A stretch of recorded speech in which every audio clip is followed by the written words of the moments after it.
primera de Juan. Vamos a iniciar con nuestro estudio en la carta, en la primera carta de Juan. Vamos a estar viendo qué es lo que Dios tiene preparado para nosotros a lo largo de estos domingos. Va a ser la carta que vamos a estar estudiando. Y para hablarte un poquito en contexto acerca de esta carta de Juan, pues esta carta de Juan, ¿por quién creen que fue escrita? Por Juan. Juan el apóstol, Juan el discípulo amado. Juan, ¿qué otras cartas escribió? Ajá, muy bien, ¿qué otras cartas? El Evangelio de Juan. Y falta otra. ¿Cuál será? ¿Cuál será? Una bien importante. Revelaciones, Apocalipsis. Entonces, el apóstol Juan escribió el Evangelio de Juan, primera, segunda y tercera de Juan, y Apocalipsis. Entonces, este discípulo amado, que él mismo en alguna de sus cartas de estas de primera de Juan, él se define como el discípulo amado, aquel que se pudo recostar en el pecho de nuestro Señor Jesucristo en la última cena.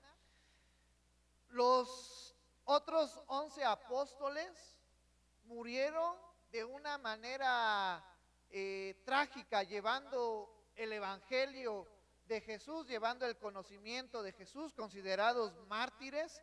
Pero se nos dice en la historia que el apóstol Juan, llevando él el Evangelio, la palabra de Jesús, fue condenado a morir en aceite hirviendo.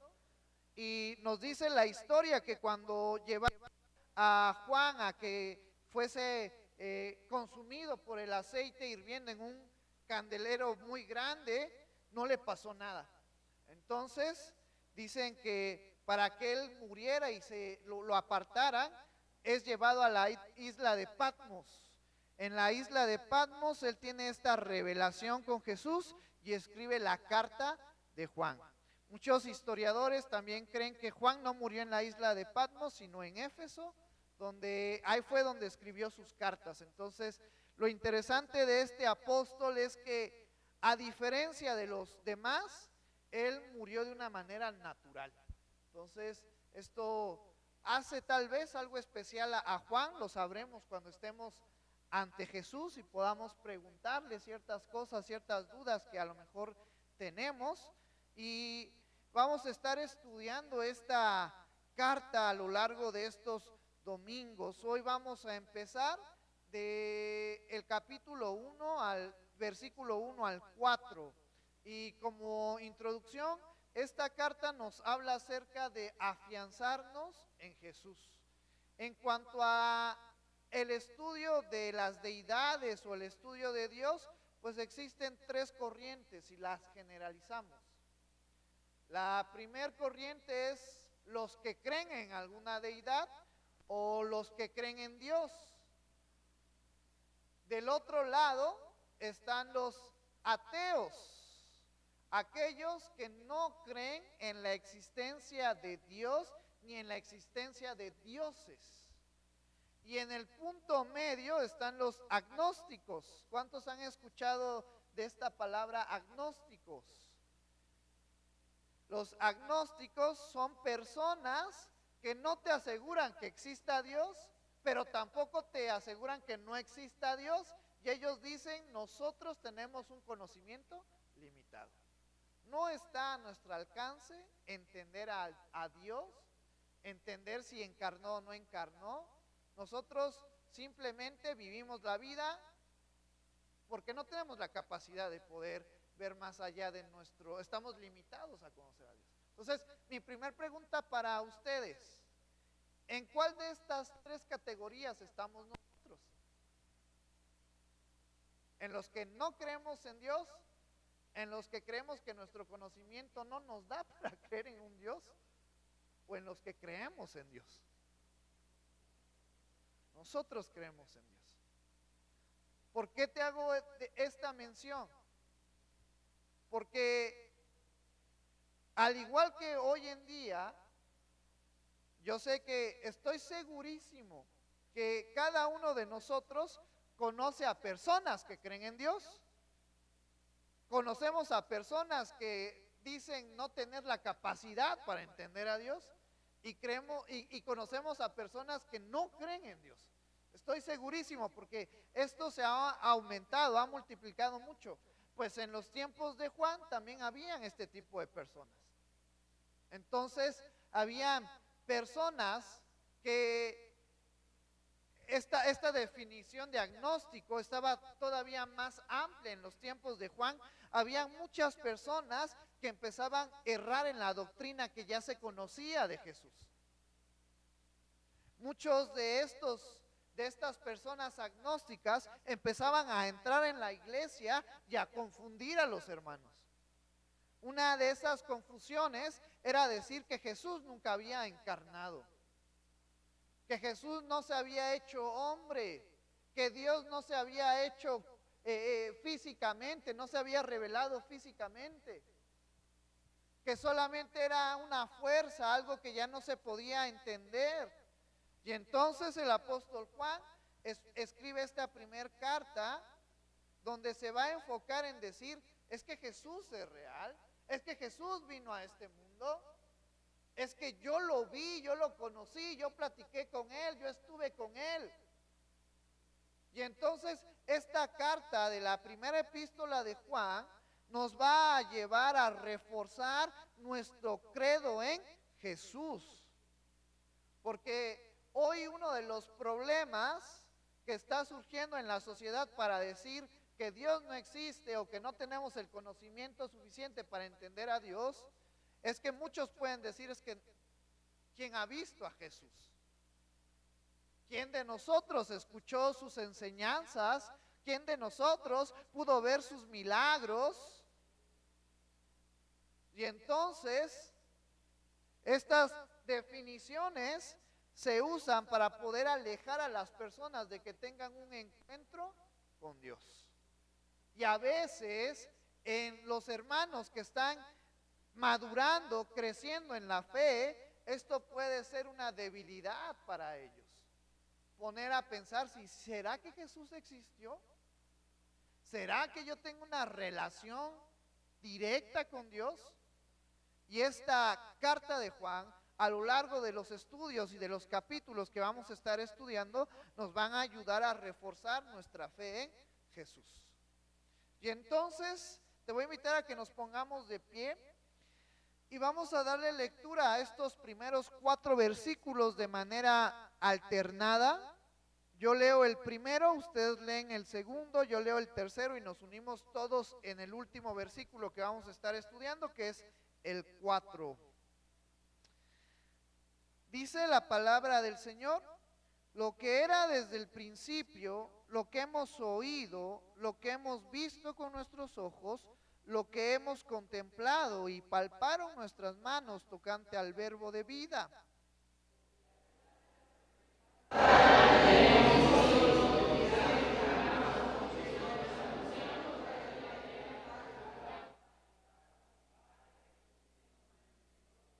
Lo que hemos visto y oído, eso os anunciamos para que también vosotros tengáis comunión con nosotros, y nuestra comunión verdaderamente es con el Padre y con su Hijo Jesucristo. Cosas os escribimos para que vuestro gozo sea cumplido. Pueden tomar su lugar. Entonces, este discípulo, el apóstol Juan, que destaca de entre los demás apóstoles, nos escribe esta carta. Y le escribe esta carta a los hermanos que estaban pasando por algunas confusiones, por algunas doctrinas desviadas en cuanto al conocimiento de Jesús. Y el primer versículo nos dice lo que era desde el principio. Hay que entender que el apóstol Juan nos va a describir a Jesús de una manera implícita. Se nos está haciendo mención de Jesús. Entonces, lo primero que debemos de entender es recordar algo que a veces se nos pasa que Jesús ya estaba desde el principio. Por eso es que se nos dice en este versículo lo que era desde el principio. Y cuando está hablando del principio, no está hablando de la creación de nuestro mundo, sino estaba hablando desde el primer tiempo, desde que Dios ya estaba, desde que Dios era antes. Dios fue antes que nosotros. Dios nos formó, Dios formó la tierra y los cielos, pero aquí está haciendo referencia a Jesús estando ya desde el inicio de todo. Y vamos al libro del Evangelio de Juan.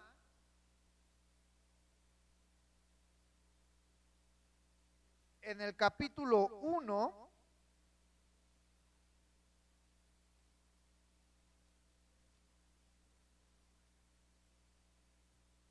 Y entonces Juan en su Evangelio nos escribe estos versículos.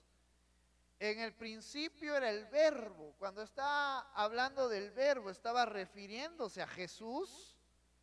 Y el verbo era con Dios y el verbo era Dios. Este era en el principio con Dios. Todas las cosas que por Él fueron hechas, todas las cosas por Él fueron hechas, y sin Él nada de lo que ha sido hecho fue hecho. En Él estaba la vida, y la vida era la luz de los hombres. Entonces, aquí en este evangelio se está haciendo referencia a Jesús como el verbo, pero nos está diciendo que el verbo, que Jesús era Dios y que ya estaba en un principio. Entonces, esta Trinidad en la que tú y yo creemos, en un Dios Padre, un Dios Hijo, haciendo referencia a Jesús, haciendo referencia también al Espíritu Santo, que forman la Trinidad, ya estaban desde un principio. Ahora si nos vamos a Génesis, capítulo 1, tomando en cuenta lo que nos dice el Evangelio de Juan, que hace referencia a Jesús como el verbo, y el verbo ¿qué es? La palabra, la acción. Entonces nos dice este capítulo 1 de Génesis: en el principio creó Dios los cielos y la tierra. En el principio de todo, los cielos, no está haciendo referencia a estos cielos que tú y yo tenemos, porque los cielos que tú y yo contemplamos fueron creados en el versículo 8, cuando nos dice: y llamó Dios a la expansión cielos, y fue la tarde y la mañana el día segundo. En este versículo 1, cuando nos está haciendo referencia que en el principio creó Dios los cielos, nos está hablando del universo, de lo que tú y yo ya no podemos contemplar, de lo que ya está más allá de nuestro campo visual, lo que se puede ver con telescopios que aumentan el rango visual. Entonces, antes de que se formara este planeta, Dios estaba creando el universo, los planetas, la constelación, la galaxia. Por eso hay tantas cosas que aún no conocemos, pero que podemos estar tranquilos, porque lo único que necesitamos para ser salvos lo conocemos, y cuando tú y yo seamos llamados a la presencia de Dios, entonces vamos a poder contemplar todo lo que ahora por nuestra naturaleza no podemos hacerlo. Vamos a poder contemplar de una manera literal, visual, la hermosa creación de Dios, que no está limitada solamente a este planeta, que no está limitada solamente a los árboles, los animales, lo que tú y yo conocemos en esta tierra, sino que hay todavía muchísimas cosas más. Qué mal que no está el pastor Antonio, porque él le gusta hablar de las galaxias, y le iba a preguntar: pastor Antonio, ¿cuántas estrellas más o menos hay en el universo? Y estoy seguro que nos la iba a responder. Pero hay muchísimas constelaciones, muchísimas estrellas, que algún día tú y yo vamos a poder estar observando y viendo. El apóstol Pablo, en una de sus cartas, escribe y hace mención a un acontecimiento que sucedió con él cuando fue apedreado por llevar el evangelio. El apóstol Pablo dice, no sé si estaba vivo o no, pero fui llevado ¿a dónde? Al tercer cielo. En ese tercer cielo pude conocer a Dios. Entonces, hablando de una manera literal, podríamos dividir la distancia que hay entre nosotros y Dios físicamente en tres cielos. El primer cielo, ¿cuál sería? Lo que tú y yo vemos, nuestras nubes, que gracias a Dios llovió y refrescó, que el día viernes hizo frío. Muchos estaban diciendo, ya es el frío de muertos. Y es lo que podemos ver. ¿Cuál sería el segundo cielo? El universo. ¿Y qué hay después del universo? El tercer cielo, donde está Dios. Nosotros, sobre todo Estados Unidos, se enfoca en poder estudiar este universo, este segundo cielo, pero ¿te imaginas? Han pasado muchos accidentes. Apenas hace un par de semanas, tratando de mandar un cohete hacia el espacio, explotó. Hay muchas cosas que humanamente están fuera de nuestro alcance, pero algún día tú y yo vamos a tener la capacidad de poder contemplar al máximo la creación de Dios. Entonces, ¿por qué te llevo a esto? Porque voy a seguir leyendo a ver qué más nos dice Génesis. Y la tierra estaba desordenada y vacía, y las tinieblas estaban sobre la faz del abismo, y el Espíritu de Dios se movía sobre la faz de las aguas. Te llevo a estos versículos porque en el Evangelio y en la carta de Juan nos están diciendo que Jesús ya estaba, ya era parte de este creador que hizo los cielos, la tierra, y hasta ahorita vamos viendo a quién, literal que se nos habla en Génesis, a Dios.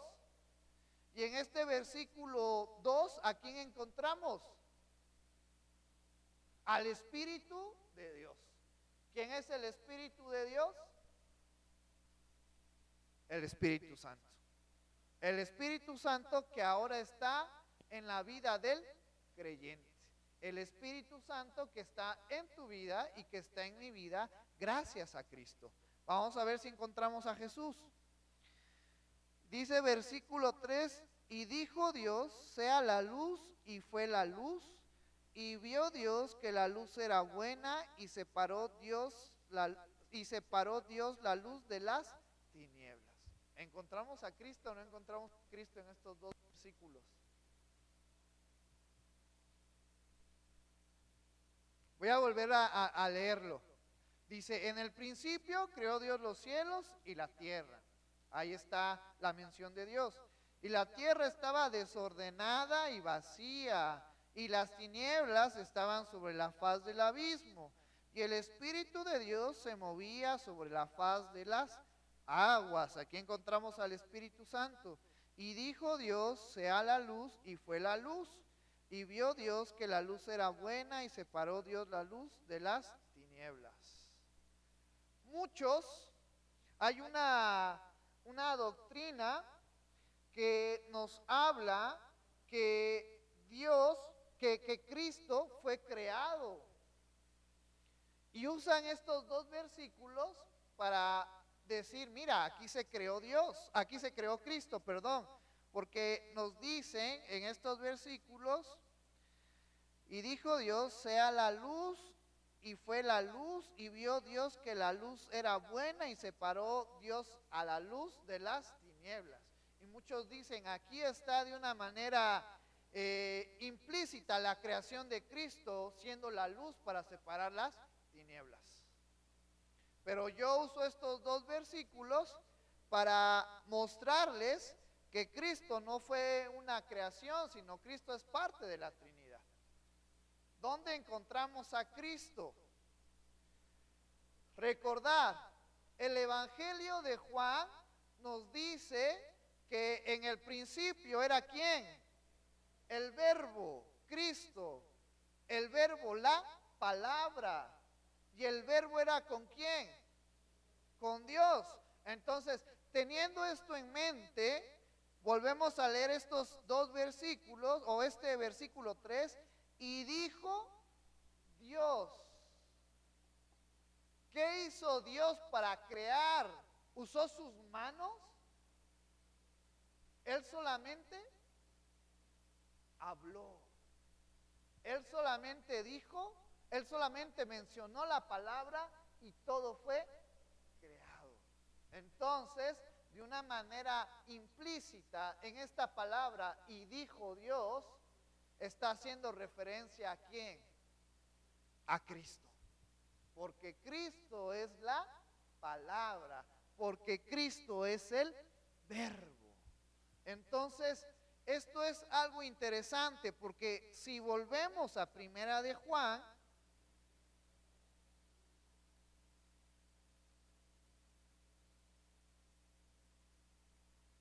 cuando el apóstol Juan está diciendo lo que era desde el principio, nos está dando a entender la importancia de Jesús, siendo parte de esta Trinidad, siendo parte de estos personajes, de estos tres personajes que participaron en la creación del universo, en la creación del mundo.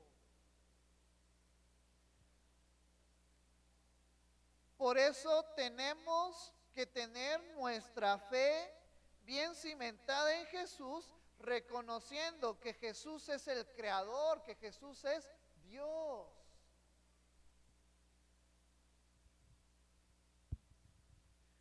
Y luego nos dice, siguiendo este versículo 1, lo que hemos oído, lo que hemos visto con nuestros ojos, lo que hemos contemplado y palparon nuestras manos tocante al verbo de vida. ¿Quién es el verbo de vida? Jesús. Pero el apóstol Juan le está diciendo a la iglesia, yo te voy a hablar, yo te voy a describir, yo te voy a enseñar lo que yo escuché, lo que yo vi de Jesús. Porque el apóstol Juan fue un testigo directo de Jesús. Al apóstol Juan no podían venir estos agnósticos y decir, no, es que qué tal si Jesús no existió. Es que qué tal si Jesús no dijo estas palabras. Es que qué tal si Jesús no murió en la cruz por nosotros.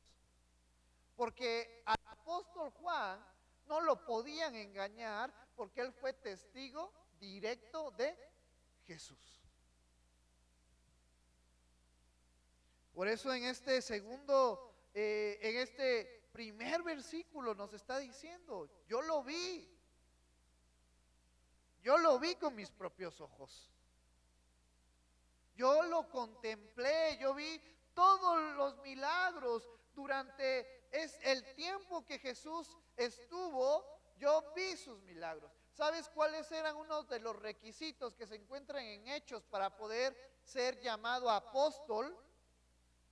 Cuando Judas traicionó a Jesús y posteriormente se quita la vida, Pedro dice, y lo encontramos en Hechos, bueno, hay que elegir a otro apóstol para que supla la ausencia de Judas, el traidor, y así poder seguir con nuestro ministerio. Entonces se hacen unos ciertos requisitos o ciertos parámetros para poder considerar la opción de quién podría ser el próximo apóstol.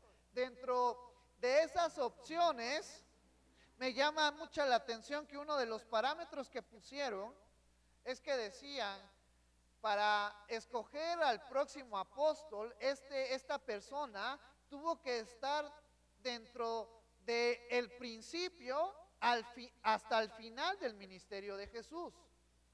¿Cuántos años duró el ministerio de Jesús? Tenemos un cálculo aproximado de 3 años. Y entonces, el apóstol Juan nos está diciendo todo lo que sucedió en esos 3 años, Yo lo vi, yo lo viví, yo lo experimenté, yo lo oí, yo lo palpé, yo lo toqué hablando de Jesús. A Juan, al apóstol Juan no lo pudieron haber engañado diciendo es que Jesús no existió, cuando este discípulo amado se recostó en el pecho de Jesús.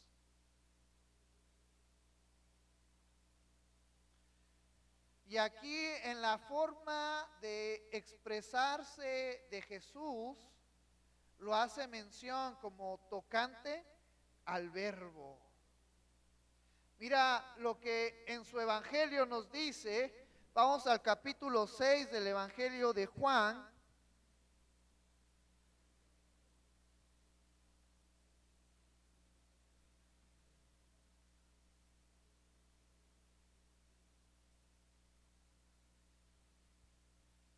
Versículo 48. 6:48. Esta descripción que el apóstol Juan le da a Jesús como el verbo de vida, no es solamente porque Juan se lo haya querido dar. No solamente es porque a Juan se le ocurrió decir, pues voy a hablar de Jesús como el verbo de vida. Es porque Jesús con sus propias palabras manifestó que Él era la vida, como lo encontramos en este versículo. Jesús hablando de Él siendo el pan de vida. Y en este versículo nos dice a partir del versículo 45, hablando Jesús, escrito está en los profetas y serán todos enseñados por Dios, así que todo aquel que oye al Padre y aprendió de Él viene a mí. No que alguno haya visto al Padre, sino que vino de Dios, este ha visto al Padre. De cierto os digo, el que cree en mí tiene vida eterna. Yo soy el pan de vida. Y luego hace mención de el maná, cuando Dios les daba después de que salieron. Nuestros padres comieron el maná en el desierto y murieron. Este es el pan que desciende del cielo para que el que de él come no muera. Yo soy el pan vivo que descendió del cielo. Si alguno comiere de este pan, vivirá para siempre. Y el pan que yo daré es mi carne, la cual yo daré por la vida del mundo. Hablando de que Él iba a entregar su cuerpo en sacrificio y que si nosotros creíamos en Él, seremos salvos. Pero aquí Jesús, literalmente, Él está diciendo, yo soy el pan de vida. Yo soy aquel que puede darles vida. Otro ejemplo lo tenemos más adelante en el capítulo 11, versículo 25, cuando nos habla acerca de la muerte de Lázaro y la resurrección de Lázaro.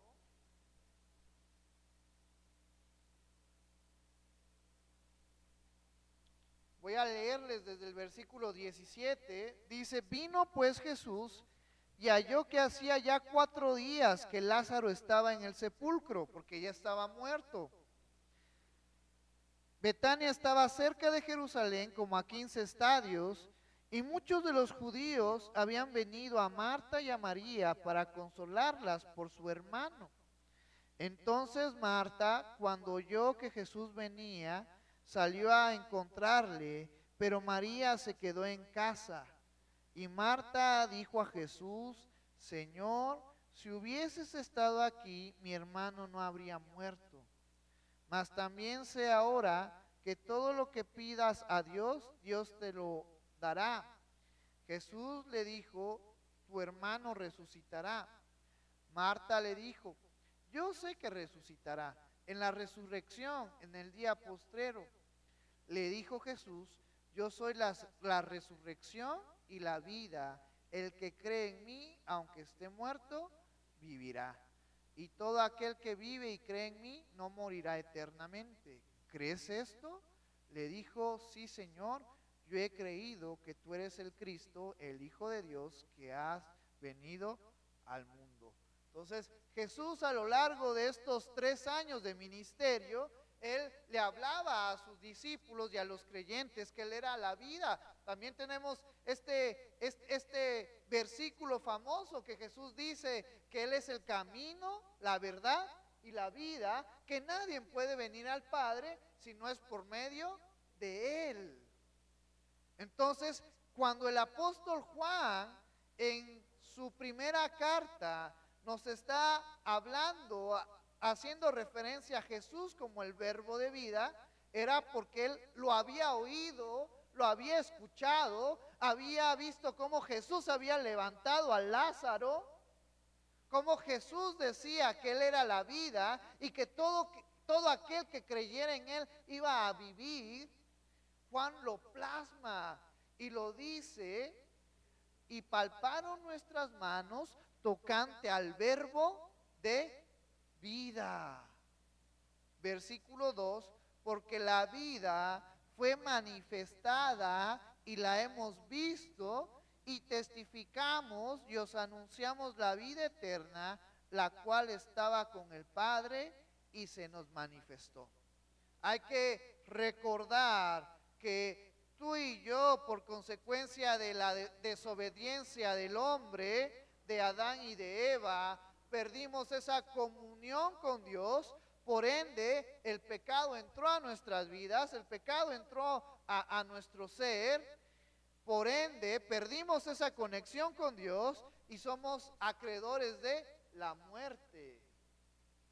¿Por qué tú y yo tenemos que morir físicamente? Por consecuencia del pecado. El pecado interrumpió el plan que Dios tenía para nosotros de poder vivir a su lado. ¿Por qué crees que hay enfermedades? ¿Por qué crees que hay tantos cánceres? ¿Por qué crees que hay muchas cosas que nos afectan? Sí, por la mala alimentación, sí, porque somos sedentaristas. Pero es por el pecado. El pecado denigra, el pecado acaba con nuestra vida terrenal. Y tú y yo tenemos que pasar ese proceso físico, donde las células se van desgastando, donde las células pierden la recuperación, la regeneración, y entonces tú y yo vamos envejeciendo, donde el estrés aumenta el mal funcionamiento de nuestras células, la mala regeneración de nuestras células, pero es parte y es parte del proceso de nuestro cuerpo, originado por el pecado, por la desobediencia. Sin embargo, Cristo viene a ofrecernos vida. Jesucristo viene a ofrecernos esa oportunidad de ser conectados, de ser llevados una vez más a la presencia de Dios y entonces estar con Él por la eternidad. Eso es a lo que Jesús se está refiriendo con tener vida. Vamos a perecer físicamente, sí, porque es algo que ya no podemos cambiar. Pero cuando estemos ya ahí acostaditos, ahí en el sepulcro, cuando Jesucristo venga por su iglesia, antes de que se lleve a los que estén vivos, ¿qué crees que va a pasar? Los que han muerto en Cristo, es decir, los creyentes que se les acabó el tiempo en cuanto a su cuerpo y tuvieron que morir, van a resucitar. Y entonces nos vamos a ir con Cristo. Eso es a lo que nos está hablando de la resurrección y eso es a lo que nos está hablando de la vida. Por un tiempo tenemos que perecer físicamente, pero nuestra alma, nuestra vida está guardada en Cristo y cuando Él venga por su iglesia, ahora sí, nuestro cuerpo se va a levantar, nuestros huesitos se van a levantar para ser transformados en nuevos cuerpos donde ya no haya pecado, donde ya no haya corrupción. y entonces sí, de una manera legal, podemos interactuar y ver a Dios tal y como Él lo es. Esto es parte del proceso que va a suceder en la vida del creyente. Por eso Juan nos habla y nos dice tocante al verbo de vida, a Jesús, que en Él tenemos vida, aunque hayan otras doctrinas, aunque hayan otras enseñanzas, de que Jesús no tiene la capacidad de poder darnos vida, de que necesitamos hacer cosas extras para poder tener el cielo, porque hoy en día hay iglesias, hoy en día hay religiones que nos hablan que Jesús no es suficiente para poder ser salvos, que tenemos que hacer obras y dependiendo de las buenas acciones que hagamos, vamos a ser catalogados en alguno de los 7 cielos o 7 reinos. Esa es una de las doctrinas o una de las religiones que nos hablan acerca de la insuficiencia de Jesús para poder ser salvos. Hay otras doctrinas que nos hablan acerca de que podemos perder la salvación y que para mantenerla hay que hacer buenas obras. Cuando pensamos eso, estamos invalidando el sacrificio poderoso que hizo nuestro Señor Jesucristo. En el Antiguo Testamento, Hebreos nos dice que se hacía cada año sacrificios exclusivamente para remisión de pecados. Pero cuando nos metemos más en la historia de estos sacrificios, se nos decía que el pueblo de Israel, todos los mayores a la niñez, a los 18 años, 13 años en adelante, hacían sacrificios por remisión de pecados. Porque era algo constante, porque ya habías pecado y tenías que hacer remisión de pecados todos los años. Porque Hebreos nos dice que el sacrificio del carnero, del cordero, no era suficiente para borrar el pecado que se había cometido. Solamente prolongaba la paciencia de Dios sobre esta persona. Porque hay que recordar que el juicio de Dios viene para aquellos que son desobedientes a lo que Él nos ha pedido. ¿Cuántos de nosotros no hemos fallado? Yo soy el primero en decirles que he fallado. Sin embargo, no tengo que venir cada domingo a hacer un sacrificio, porque el sacrificio de Jesús es tan poderoso que tiene la capacidad de borrar mis pecados que hice en el pasado, mis pecados que estoy haciendo en el presente, que no debería de ser correcto, pero somos humanos, y mis pecados que yo haré en el futuro. El sacrificio de Jesús perdona mis pecados pasados, presentes y futuros. Ese es el poder redentor de nuestro Señor Jesucristo. Por eso el apóstol Juan nos está diciendo en este primer versículo, el verbo de vida, aquel en el cual podemos ser salvos, aquel en el cual podemos ser reconectados con Dios, aquel en el cual podemos tener esa vida que se nos ha ofrecido. Mientras otros falsos creyentes empezaban a decir, hay que hacer otras cosas para poder ser salvos. Y otros creyentes decían, hay que volver a la ley para poder ser salvos. El apóstol Juan nos está recordando que solamente necesitamos al verbo de vida. Que solamente necesitamos a Jesús. Y después nos lanza este segundo versículo que acabamos de leer hace rato, porque la vida fue manifestada y la hemos visto y testificamos y os anunciamos la vida eterna, la cual estaba con el Padre y se nos manifestó. Y mira lo que nos dice tocante a esto. Volvemos al Evangelio de Juan, capítulo 1, vamos a leer los siguientes versículos.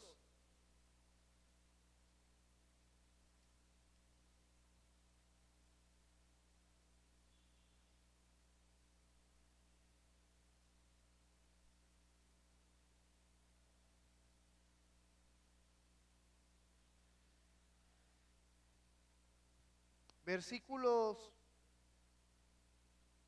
3, todas las cosas por él fueron hechas y sin él nada de lo que ha sido hecho fue hecho. En él estaba la vida y la vida era luz de los hombres. La luz en las tinieblas resplandece y las tinieblas no prevalecieron contra ellas. Hubo un hombre enviado de Dios, el cual se llamaba Juan. Este Juan no es Juan el discípulo o el apóstol, era Juan el Bautista, se llamaba Juan. Este vino por testimonio para que diese testimonio de la luz, a fin de que todos creyesen por él. No era él la luz, sino para que diese testimonio de la luz. Aquella luz verdadera que alumbra a todo hombre venía a este mundo. En el mundo estaba y en el mundo por él fue hecho, pero el mundo no lo conoció. A lo suyo vino, hablando de los judíos, y a los suyos no le recibieron. Mas todos los que le recibieron, hablando de nosotros, a los que creen en su nombre, les dio potestad de ser hechos hijos de Dios, los cuales no son engendrados de sangre, ni de voluntad de carne, ni de voluntad de varón, sino de Dios. Y aquel verbo fue hecho carne y habitó entre nosotros, y vimos su gloria, gloria como del unigénito del Padre, lleno de gracia y de verdad. Entonces, ahora el apóstol Juan en su evangelio nos profundiza un poco más acerca de esta carta que escribió, hablando acerca de Jesús como la luz, como la vida, que se hizo, siendo Dios, se hizo carne, dio su vida por nosotros para rescatarnos. Esta vida eterna se hizo carne para poder brindarnos su vida eterna. Versículo 3, lo que hemos visto y oído, eso os anunciamos.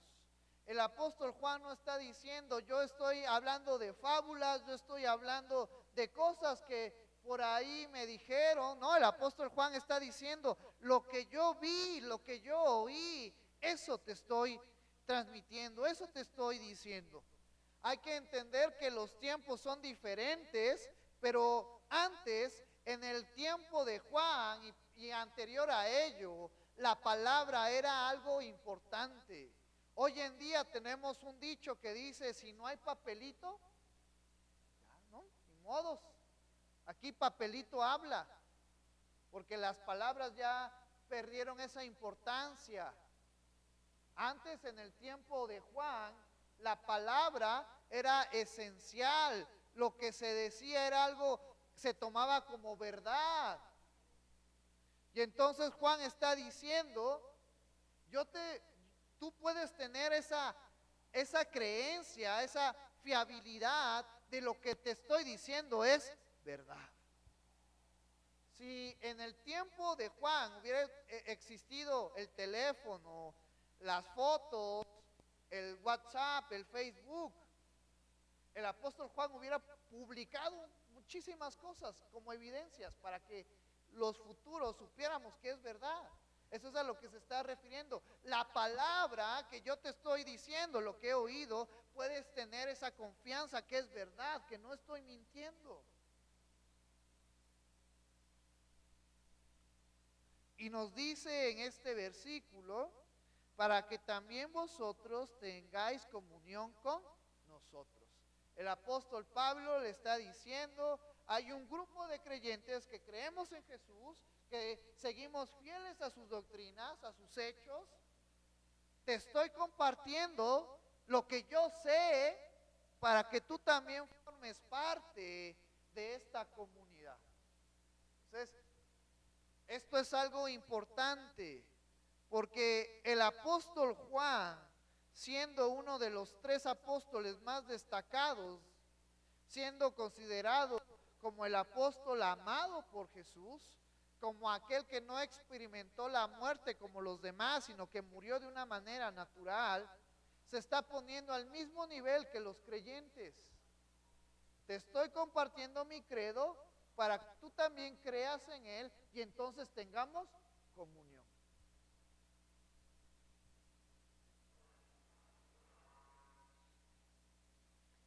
Y nuestra comunión verdaderamente es con el Padre y con su Hijo Jesucristo. Y nos dice, y esta comunión que yo quiero que tú tengas conmigo, es una comunión que es con el Padre, haciendo referencia de este primer personaje de la Trinidad, conocido en Génesis 1 como Dios. Aquel Dios todopoderoso, aquel creador del cielo, conocido en el Antiguo Testamento como Jehová. Pero también con su Hijo Jesucristo. Aquel por el cual las cosas fueron hechas. El verbo de vida. ¿Y por qué hace esta mención de el Padre y de Jesús? Porque se estaban levantando creyentes que se habían olvidado ya de las enseñanzas de Jesús o simplemente ya no las querían hacer y decían, tenemos que volver al Antiguo Testamento. Porque no sé si Jesús tenga el poder para borrar nuestros pecados. Porque yo no sé si Jesús y sus dichos, todo lo que dijo, nos va a ayudar a conectarnos con Dios. Y entonces tú y yo, en esta hermosa tarde, estamos aquí para recordar que si nosotros queremos llegar a Dios, la única manera de poder hacerlo es a través de su Hijo. ¿A través de quién? De Cristo. Si tú y yo queremos ser salvos, la única manera de hacerlo no es como se ha manifestado a lo largo de la historia en las religiones. No es a través de dar algo a alguien que tenga un poder religioso. No es a través de nuestras obras. No es a través de un papelito que dan algunas instituciones religiosas acreditando que tus pecados han sido perdonados sin antes dar algo a cambio, sino que para que tú y yo seamos salvos, esta salvación se obtiene por medio de Cristo. Y lo único que Cristo pide a cambio, que es algo que está al alcance de todos nosotros, algo que el rico y el pobre lo tienen, algo que un joven que ya es consciente en tomar decisiones lo tiene, al igual que un abuelito que está a punto de morir. Creer. Eso es lo que Jesús nos pide. Si tú crees en mí, vas a tener vida. Y este es el mensaje que tú y yo debemos de transmitir. Nosotros como iglesia hemos creído en Jesús. El pastor Antonio, el pastor Misa, no te piden nada más. Nosotros no podemos pedirte porque no somos nada, somos igual que tú. Solo estamos aquí para recordarles que tenemos que poner nuestra fe y nuestro credo en Jesús. Porque Jesús es el que nos da vida, porque Jesús es el que nos conecta con Dios. Porque Jesús es el que nos perdona. Aunque Juanito sea el hombre más pecador del mundo, no este Juanito de mi izquierda, mi Juanito de la derecha. No los confundamos. Aunque el hermano Juanito que pasa aquí a la guitarra y canta sea el hombre más pecador del mundo, si él cree en Jesús, va a tener vida. Aún el hombre más malo de todo el mundo. Y te puedo hablar de la historia de mi abuelito, de parte de mi mamá, mi abuelo Fausto. Yo tuve la oportunidad de conocerlo a una edad, no sé, de 11, 12 años, pero fueron muy pocas veces la que lo vi. Si no mal recuerdo, yo creo, no quiero mentirles, pero si acaso lo llegué a ver 2 veces. La historia de mi mamá es una historia muy fuerte, porque pues ustedes sabrán, en los pueblos todavía existe de una manera muy arraigada el machismo. Mi abuelo era machista, mi abuelo era músico, maestro de música, entonces se iba a los pueblos. Y en cada pueblo que iba, pues se juntaba con alguien y tenía hijos. Mi mamá solamente tuvo una hermana, mi tía Raque, pero mi mamá tiene muchos medios hermanos. Y estoy seguro que hay medios hermanos que a lo mejor conoceremos dentro de unos años o que a lo mejor ya ni los vamos a conocer. Por todo la situación de mi abuelito que se iba a los pueblos en Guerrero, de las montañas de Guerrero, de Oaxaca, enseñaba, daba música, tenía muchas mujeres. ¿Y cómo sabemos esto? Porque en el último momento de su vida, cuando estaba en el hospital, mi abuelito siempre era renuente en creer en Dios. Entonces, en los últimos minutos de su vida o en los últimos días de su vida, mi mamá se acercó y le dijo: papá, necesitas creer en Cristo.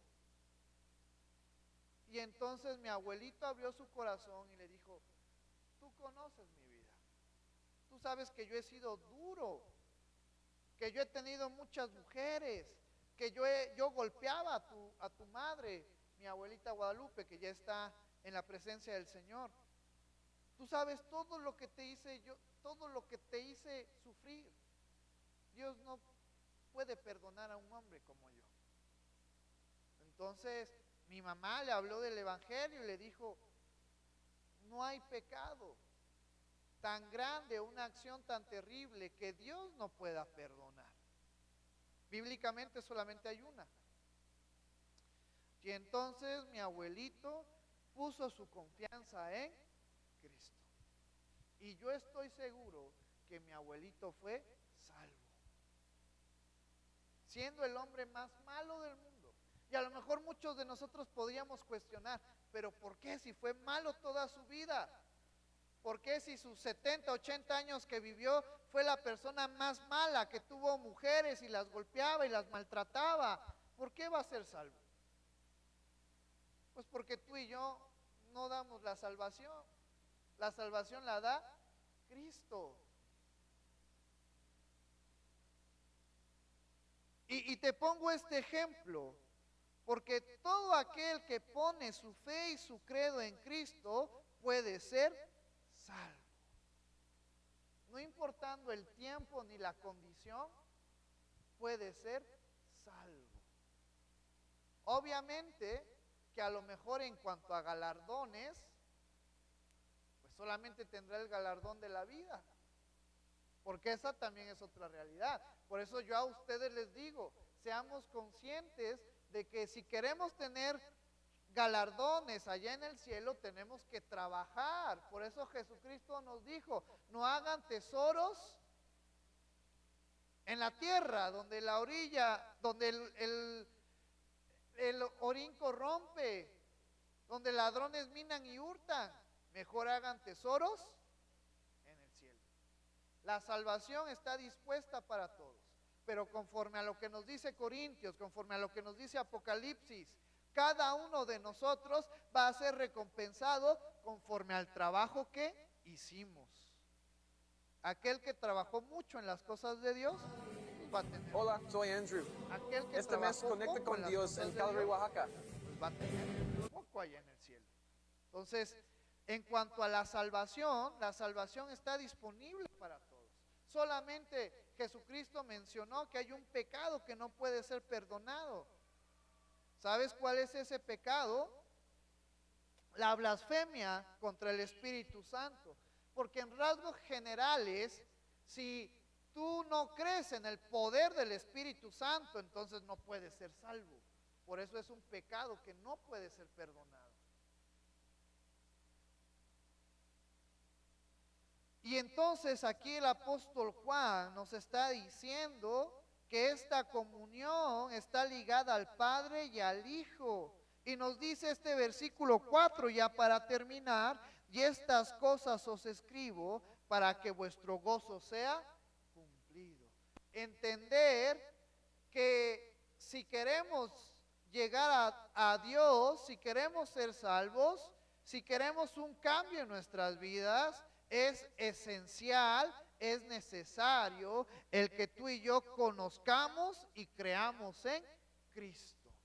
Esta es la invitación que no te la hago a ti porque tú ya has creído, porque nosotros ya hemos creído, pero este es el mensaje que nosotros como creyentes tenemos que llevar a las personas que están alrededor nuestra.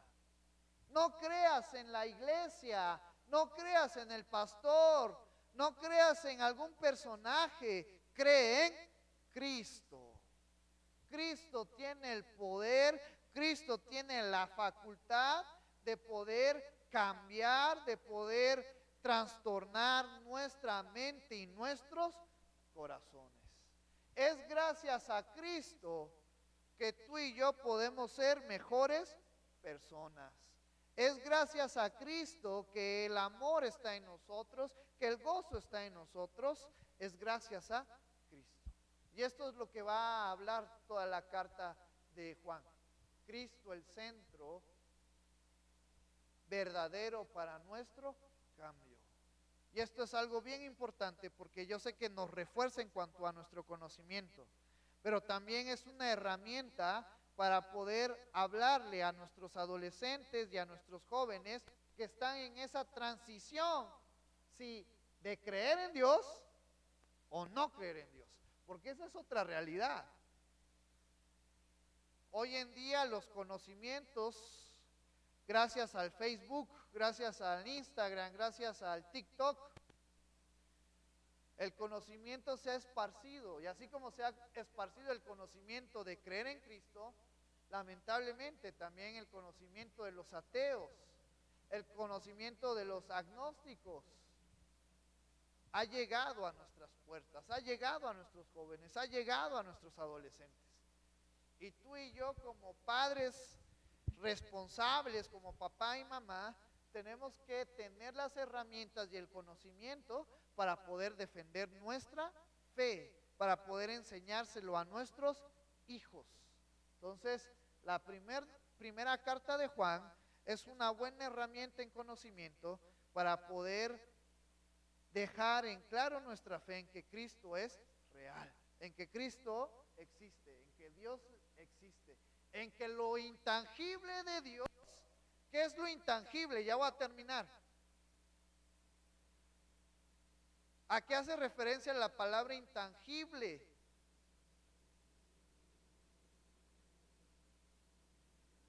Algo que no puedes tocar, algo que no puedes ver. Lo intangible de Dios se hizo tangible. ¿En quién crees? En Cristo.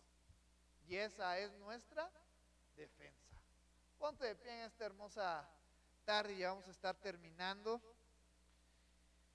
Espero que haya sido de mucha bendición para nuestras vidas.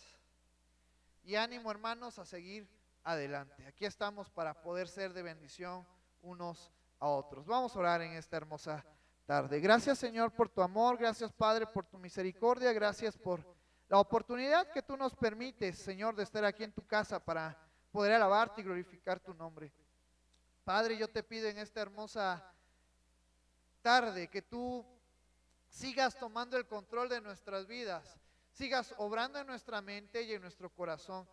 Tú sigas obrando para gloria y honra de tu nombre, Señor. Yo te pido que esta enseñanza haya sido de bendición para nuestras vidas, sea de recordatorio, sea de ánimo, para poder seguir adelante confiando, creyendo en nuestro Señor Jesucristo, el autor y consumador de nuestra fe, aquel en quien podemos tener salvación, en el que cambia y transforma nuestras vidas. Te doy gracias por lo que tú hiciste, por lo que tú estás haciendo y por lo que tú estarás haciendo en nuestras vidas, Señor. Te doy gracias por la vida de cada hermano, de cada hermana, de cada joven, de cada adolescente, de cada niño. Ayúdanos a seguir confiando, creyendo, aprendiendo, recordando las enseñanzas que nuestro amado Jesús nos ha dejado.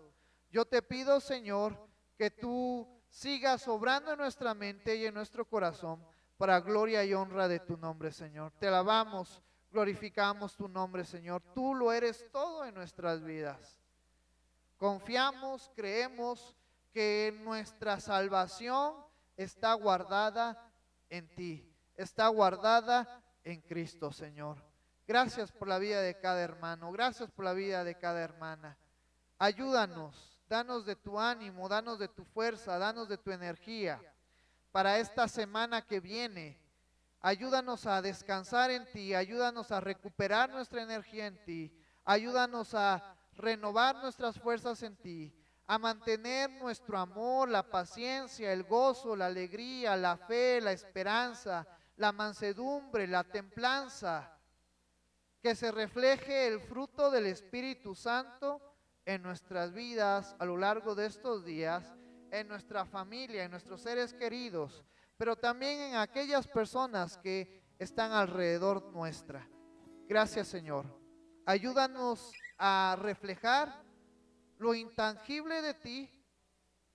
Ayúdanos a hacerlo tangible a través de nuestras acciones y de nuestras palabras.